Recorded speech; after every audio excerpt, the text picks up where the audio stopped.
गौड़ीय वैष्णव धर्मशास्त्र के अनुसार श्री रूप गोस्वामी जी राधा रानी की प्रिय सखी ललिता जी की रूपा मंजरी के अवतार माने जाते हैं। श्री सनातन गोस्वामी जी के भाई श्री रूप गोस्वामी जी समस्त गोस्वामियों में सर्वश्रेष्ठ माने जाते हैं। मंत्री पद पर नियुक्त श्री रूप गोस्वामी बंगाल के नवाब हुसैन शाह के राज्य में कार्यभार संभालते थे, परंतु जब उन पर भक्ति का रंग चढ़ा तो वे महाप्रभु की सेवा में ये सब ऐश्वर्यपूर्ण जीवन त्याग कर वृंदावन आ गए। श्री चैतन्य महाप्रभु द्वारा शुद्ध भक्ति का प्रचार प्रसार करने के लिए प्रमाणिक आचार्यों में से एक रूप गोस्वामी वेदों तथा शास्त्रों के विद्वान थे। इन्हें शुद्ध भक्ति सेवा में महारत प्राप्त थी, अतः इन्हें भक्ति रसाचार्य कहा जाता है। चैतन्य महाप्रभु द्वारा दिए गए मुख्य आदेश वृंदावन की मुख्य लीला स्थलियों का पता लगाने के लिए श्री रूप गोस्वामी जी वृंदावन आए थे। श्री रूप गोस्वामी जी ने भक्ति रसामृत सिंधु, उपदेशामृत, उज्ज्वल नीलमणि, लघु भावनामृत, मथुरा महात्म्य आदि महान ग्रंथों की रचना की। एक दिन श्री रूप गोस्वामी जी महाप्रभु द्वारा दिए गए आदेश का पालन करने में स्वयं को असहाय समझकर अत्यंत उदास होकर वे यमुना के तट पर रोने लगे। उसी समय वहाँ पर एक छोटा सा बालक आया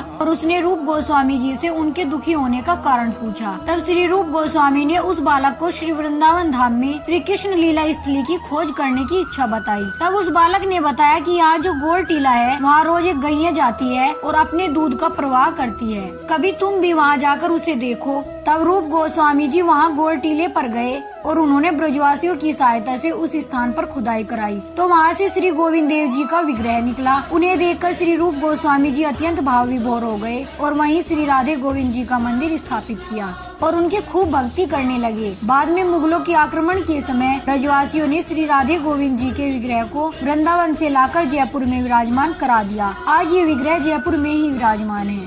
जय श्री राधे कृष्ण।